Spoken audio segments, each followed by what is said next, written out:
I think this might be the best one. I think it might be the one thing that's stopping us all from being semi-successful. Do you want to tell us what that is? It's huge. It is huge. And it's extremely common. I mean, especially in the woodworking industry. Let's talk about some training techniques. And I'm going to hire someone and I'm going to pour thousands of hours and dollars into training them. And then what happens if they leave? Oh, well, what happens if you don't train them and they stay?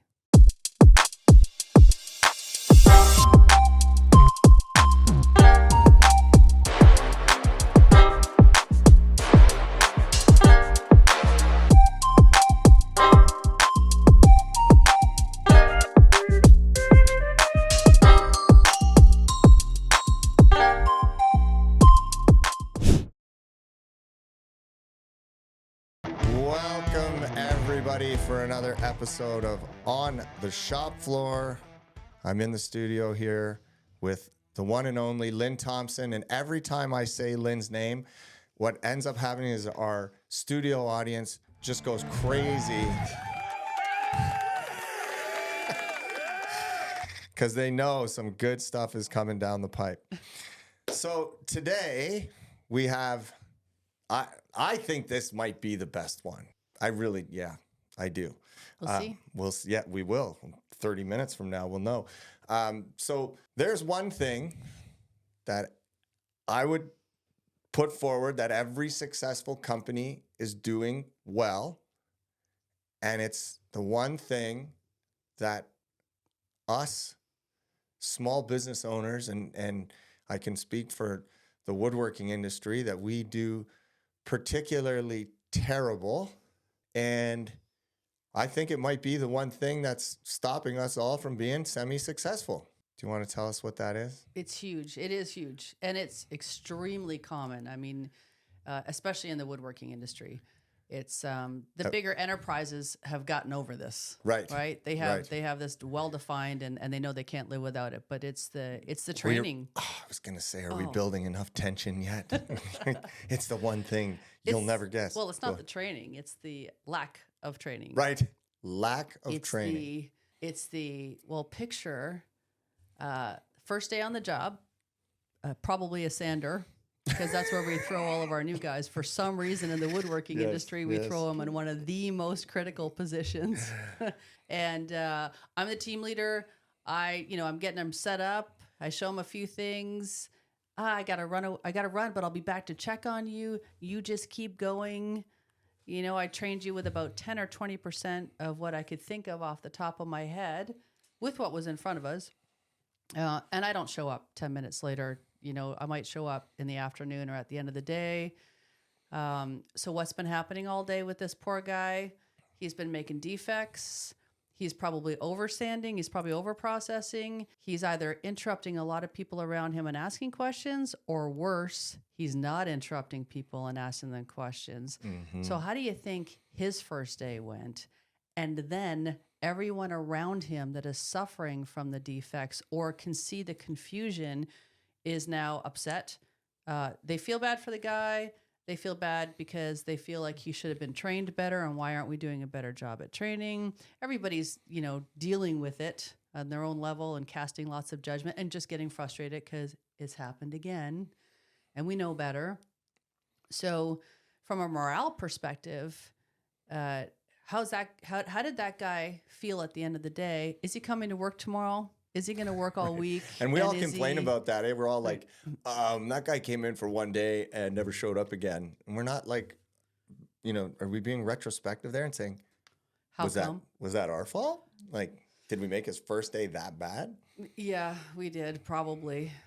And why do we say that happens? What's the reason that we don't do an excellent job in training? Do you want my excuses?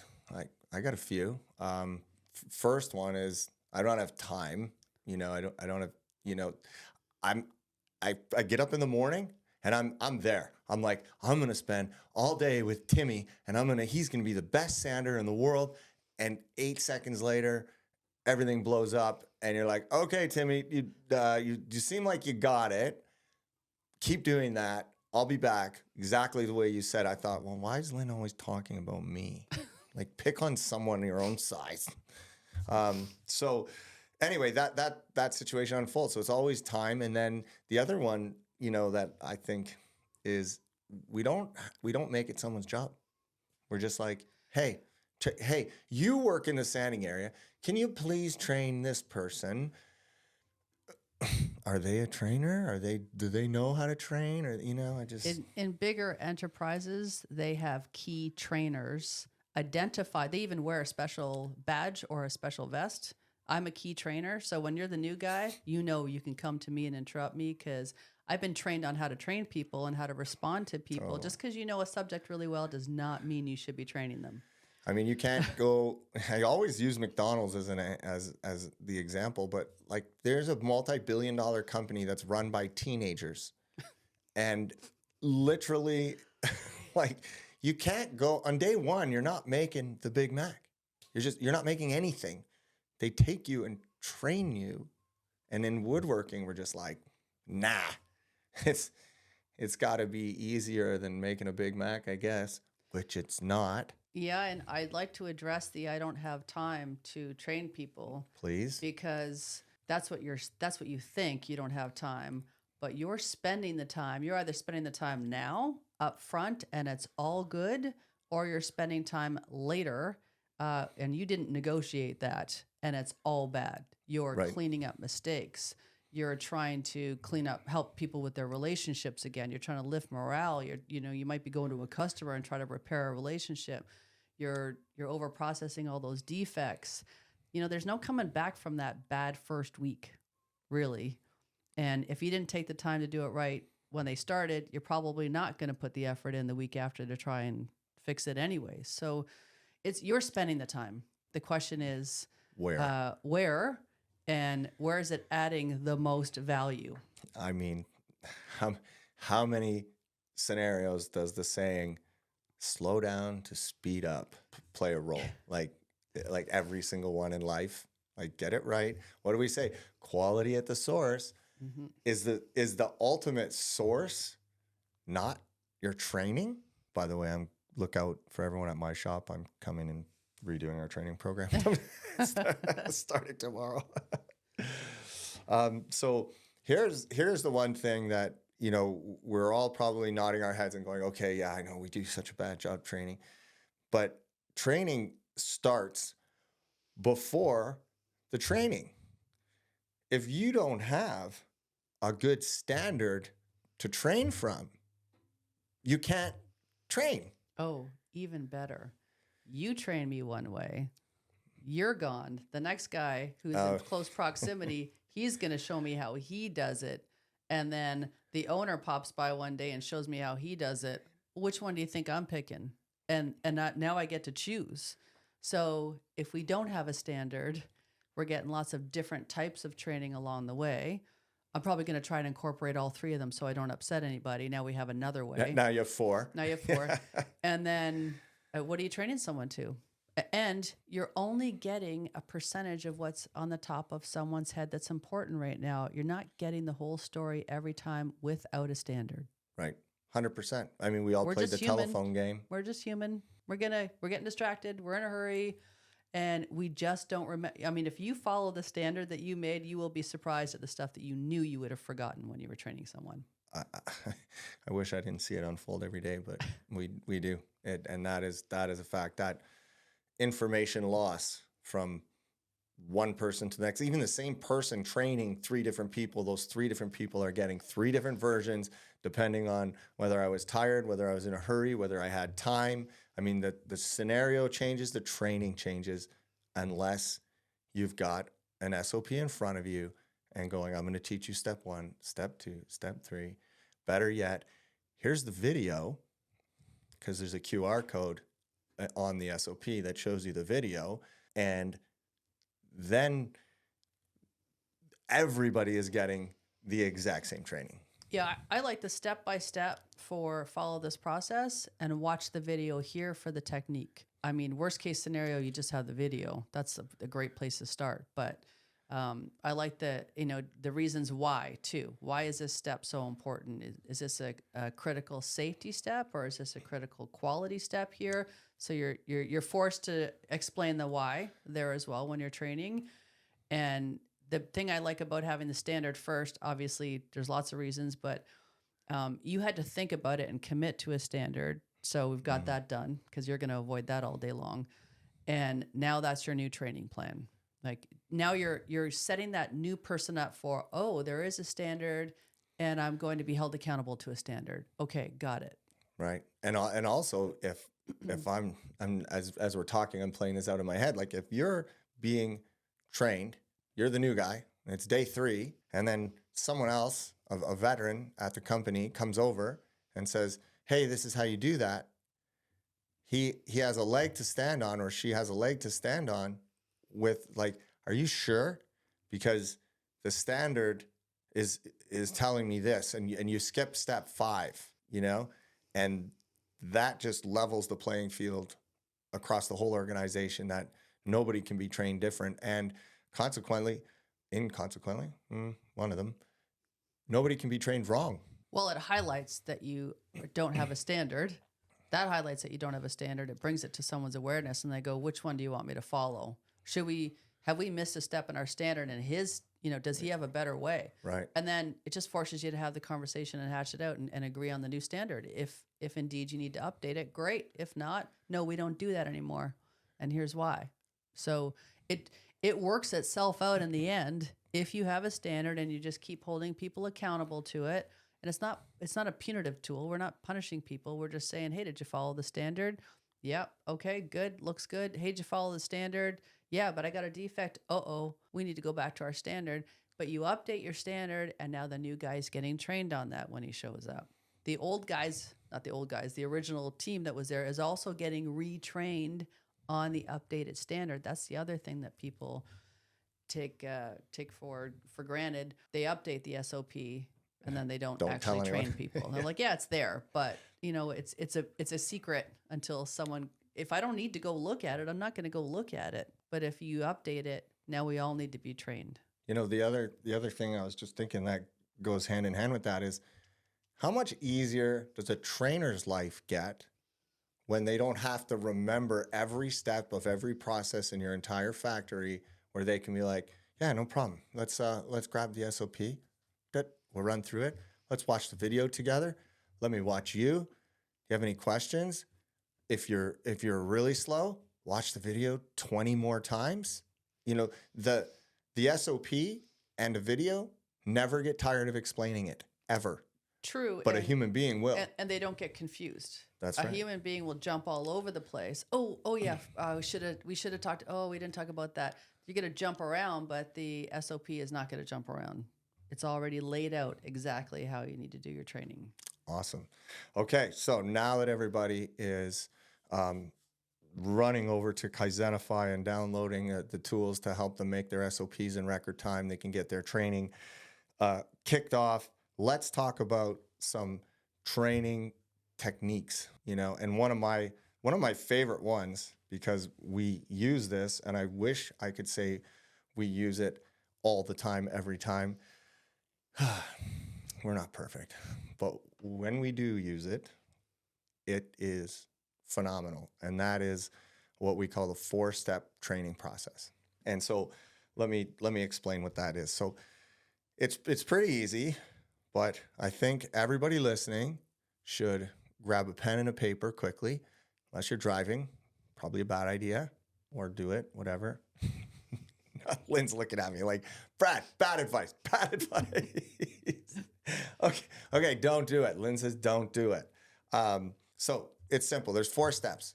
And the first step is the trainer does, the student watches, no talking. And I think that part is so critical, because what ends up happening there psychologically is the trainee is generating all these questions in their head, right? They're like, what about this? What about that? What about this? What about that? But they can't talk. So they have to hold it all in, and they have to watch the whole process unfold.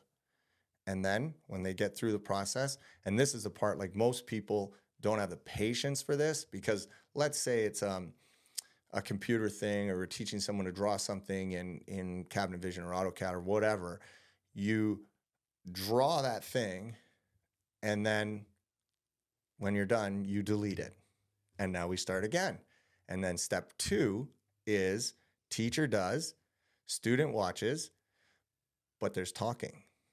So the student can ask questions and the teacher can give answers and explanations. And so you go through the whole process again, and you give the explanations of why I'm doing this, I'm moving this, I'm joining these parts here or whatever.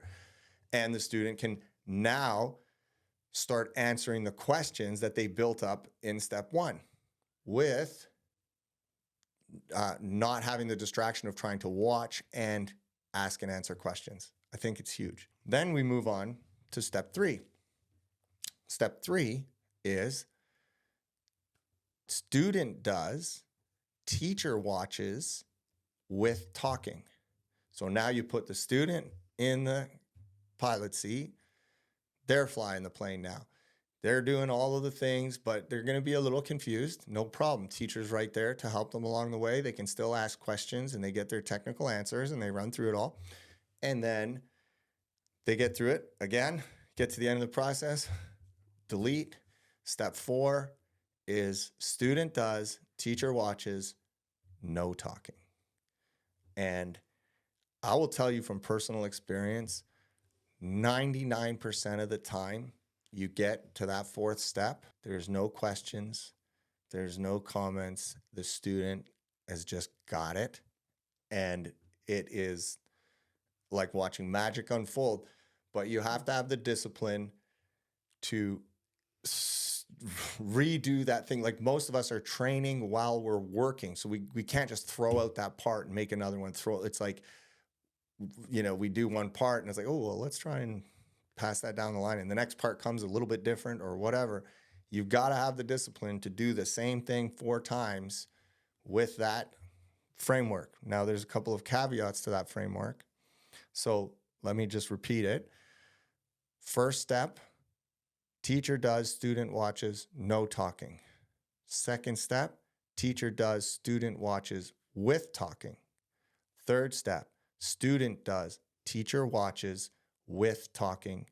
Fourth step, student does, teacher watches, no talking. Now, if you get to that 4th step and there's even one mistake, what do you think you do? I'm going to guess you go back to step 1. Right to the beginning. Not back to step 3, not back to step 2, right back to step 1, and you just repeat it again. Now, what do you think the fundamental important thing that's happening there by going through those steps? Specifically, without the talking, and then the talking, and then without the talking. What fundamentally, what do you think's going on there? What's being driven? A standard? Well, that was a wild guess. Well, I'm just tell us. I'm. This is just a conversation. I don't have all the answers. I'm just as you were talking, I was thinking, wow, they're really driving focus. When you're teaching me something new, especially if I'm the new guy, I don't want you to think I'm not that bright. So I do a lot of nodding and yeah, I got it. Oh yeah, I got that. But I didn't really get it, and you don't know that I didn't really get it. And then you're happily just moving forward. Oh, this guy's got it. Let's keep going. So, but by not letting me talk, you're forcing me to really pay attention and hold my questions in, because I might be wanting to ask you a lot of questions to show you how bright I am. Right. Oh, what about, just to show you I'm a critical thinker, or I see why you did that there. So I think by the not talking, you're shutting down all that extraneous stuff that's really just getting in the way. I don't know for sure. I'm just speculating, but well, we did not create this. We learned this from Toyota. Mm-hmm. And so I think that there is so much happening psychologically that probably they studied. And then when I learn something like that, I'm like, I don't ask questions. I can spend my time asking 500 questions and giving my stupid opinion, or I can go, are they smarter than me? Yeah. Okay, I'm just going to do what they do. Yeah. I just want to, I'm hoping that some people will see the power that's behind it. Someone has put the effort into understanding is this going to work and why does it work so well that we should just do it. Yeah, 100%. I mean, if you have any doubts at all, just try it once. Just try it. And call us. You'll be like, oh my goodness, that was unbelievable. The only other thing that you have to be careful with when you're doing this is the process has to be broken out into bite-sized chunks. We can't say, like from start to finish, this is how we run the company and I'm going to run you through it once. Like, no, if the person is not getting it a couple of times by step 4, cut the process in half and repeat it until they get the first half, second half. So in the wise words of Henry Ford, he says, everything's easy if it's broken up into small enough steps. So you have to use your judgment of what am I teaching somebody, and is it too much to get in the 4-step process, or do I just have to repeat it 3 or 4 times to get through the whole thing? You'll also learn if you have a good standard. If you're struggling to teach someone with the standard, you'll be improving your standard with better visuals, or because you're making an assumption of a certain amount of knowledge. So I think also trying that out will help you see if your standard's good. Right. Awesome.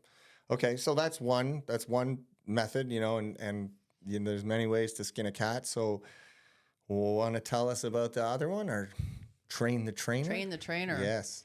So that's, you should probably talk about how he uses that. But I mean, what I know about train the trainer is what we do in really big corporations, because they've already felt the pain. And they know that if you train someone else, you retain, I think it's about 60, don't quote me on this number, about 60% more if you're training someone else. Right. I mean, yeah, everywhere we go, we learn as much as we teach. So big shout out to Hugh Carnahan for this one. I don't know where he got it or if he made it up, but thanks, Hugh. What he explained to me, and we've done this and experimented with it and with great success, is if we're teaching someone a process, we'll teach one person. And oh my God, we run into this on the machine side. Like, we install a machine and the owners are like, here's 5 people, teach them all how to run the machine. And it's just herding cats. Half of them are on their phone, half of them are gone. Like, this is the single worst way to train anybody ever. So just anyone listening, please just stop doing that. Get one person who can focus for that period of training. Oh my goodness, imagine combining the two. Imagine combining train the trainer with the 4-step process. There's got to be a button for that.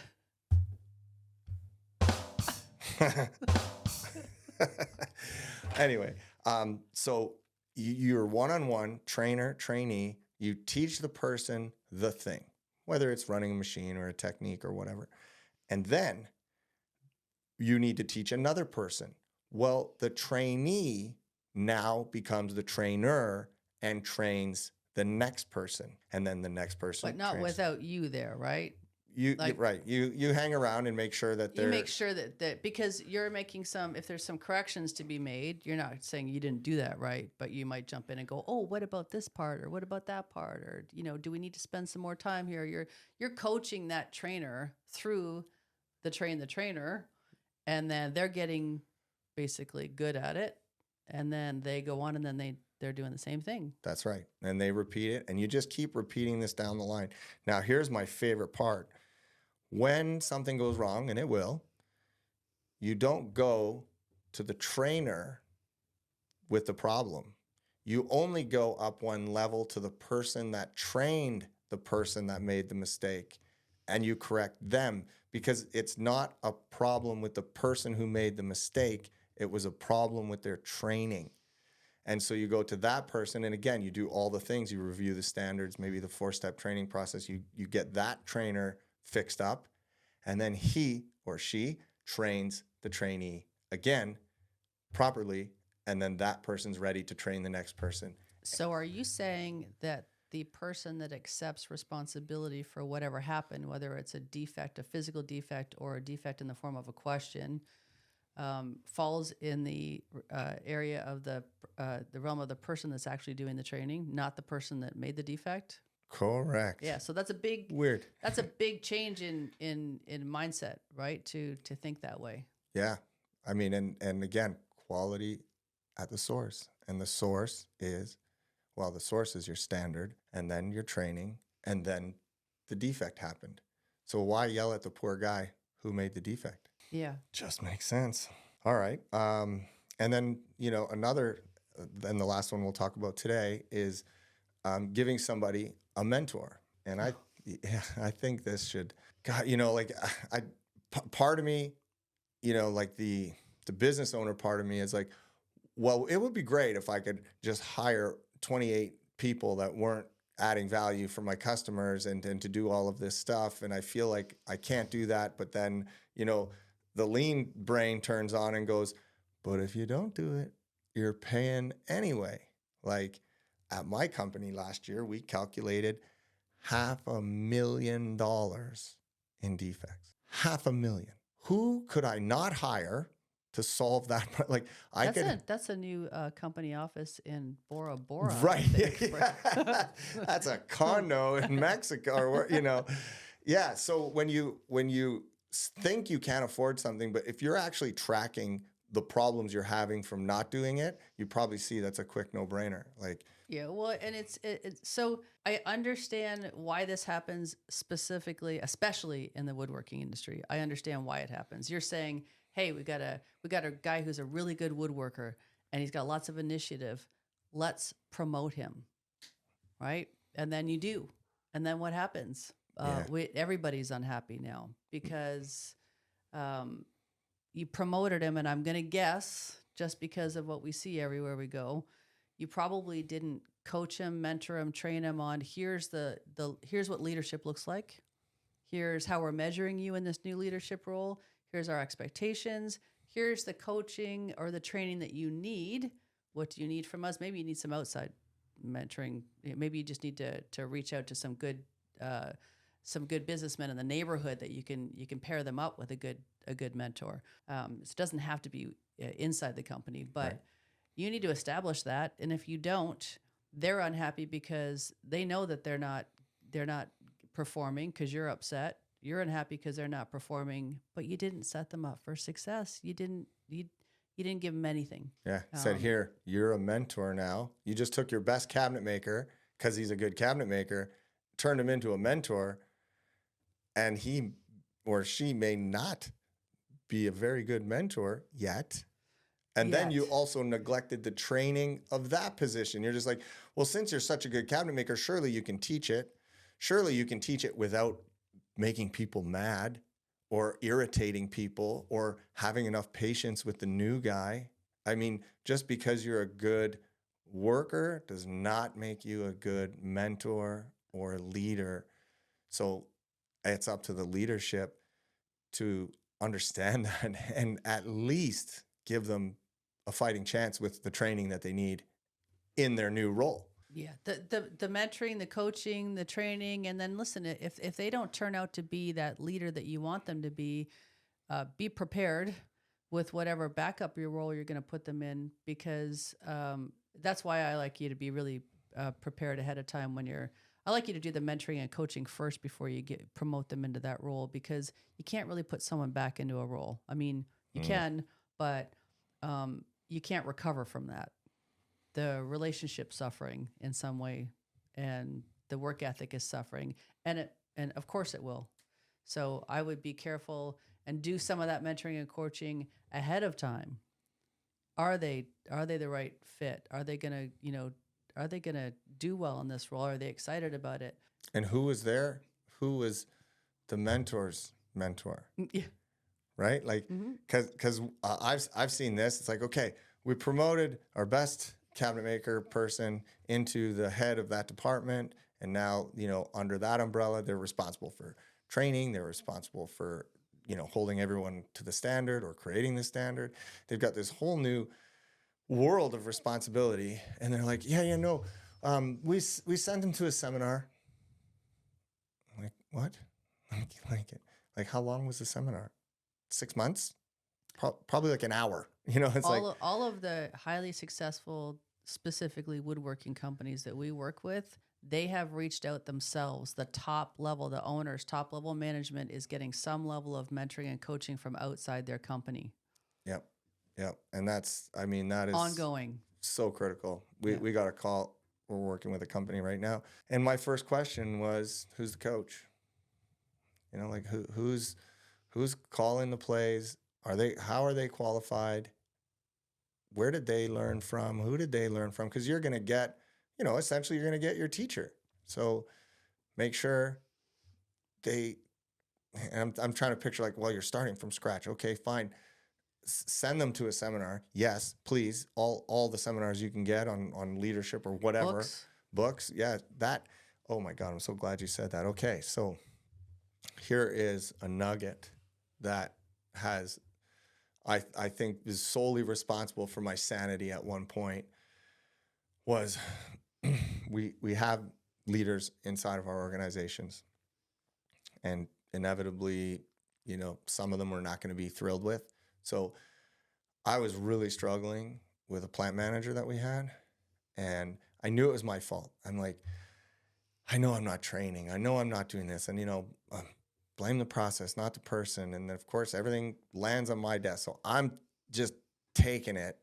And then I was reading, I hope it's right, but I'm pretty sure it was Toyota Kata. Highly recommend it. And they said, you can't train a leader. I was like, I rewound it like 12 times. Like, what do you mean you can't train a leader? Like, those people, the right ones, will seek out their own training. They will be the ones that go get the books and say, have you read this? Or, hey, I read this. You know, we should do something about that. Or they will be the ones coming to you and saying, hey, I found a course I'd like to go take, or whatever. So pushing information on a leadership position, go figure, push versus pull, you know, just it's tough. And I think that those people that go after it are the ones that you want in those positions. That makes sense, because a lot of people will say they want it, but what they're really wanting is more recognition, more money, and more maybe more power on some level. But if you really want to be a leader, that's a good way to suss people out too, right? Yeah. Reading the books, doing the homework. You know, a great way to judge someone's character too is, you know, it's not how you're behaving when things are going well. It's how are you behaving when things aren't going well? How are they handling conflict? And you can teach conflict resolution and better ways to do that, but you have to have someone that's willing to go there. So I think there's that fine line of, I think you need to understand the role before you fill it. Right. What do you expect from that person? You know, how are you going to measure them? What are your expectations, and how are you going to measure them, their performance? Oh, that's a measuring leadership. I'm scratching it down. That's another whole podcast for sure.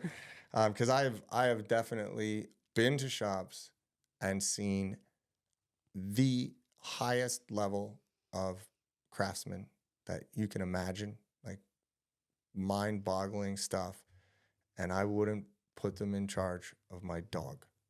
You know, like they're a savant in that realm, and I wouldn't want them leading people. And the other thing is, you could have a leader who doesn't know anything about, say, woodworking in you know, but they can really inspire people, and they can show that they're willing to learn that trade, that craft, and they can lead people quite well. So anyway, I think we could hammer on that one all day, but you know, mentoring is the third way, and just we're, you know, be careful about promoting people who are not leaders or who don't want it for the right reason.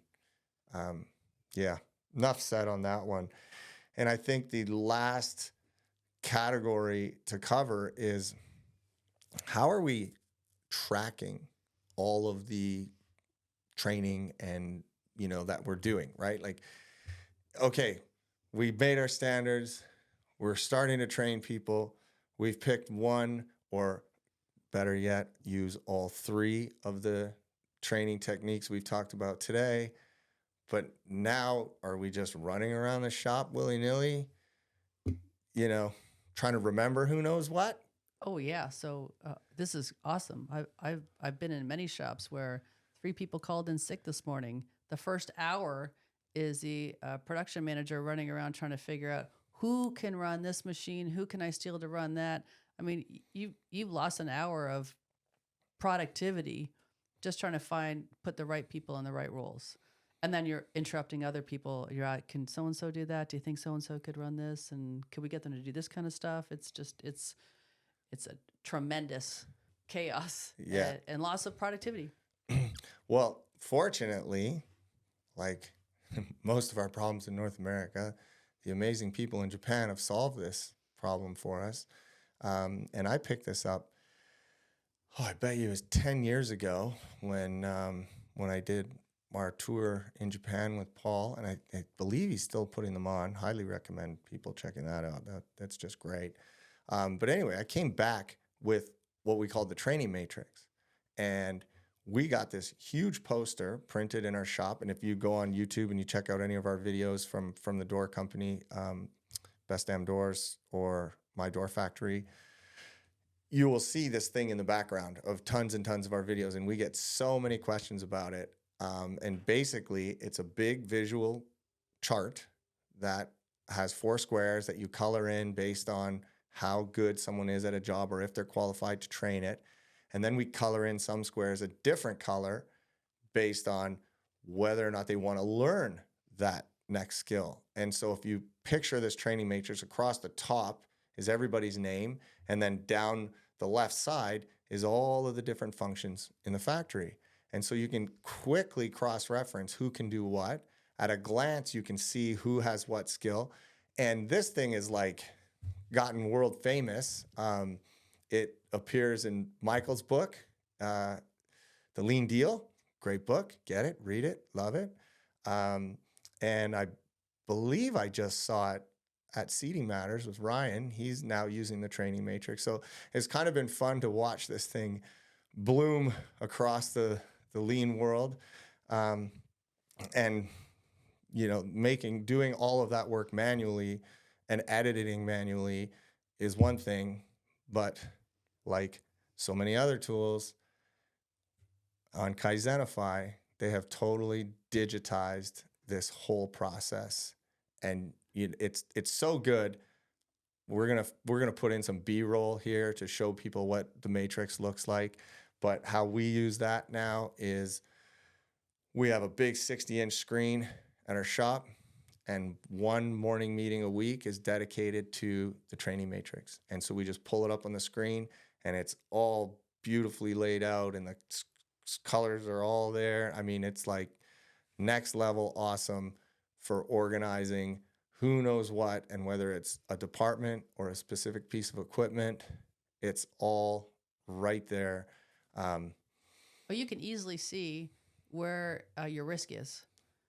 I like to look at my highest risk first and then shore that up, plan the training, different colors, so you can see who's planned for that training.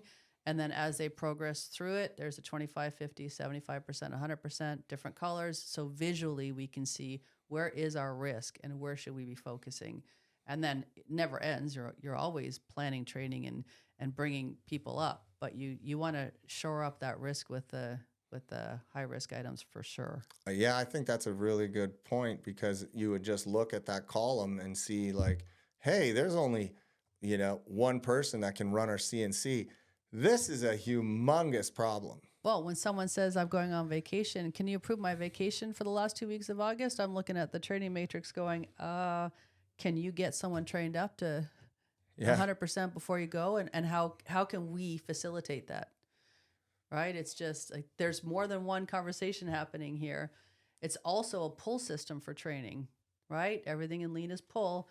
So I'm walking by that training matrix and go, you know what? I see that we need someone trained in that position. I wouldn't mind learning that skill set rather than forcing it on someone who's really not interested in it. So it helps. It helps engage the right people. Yeah, totally.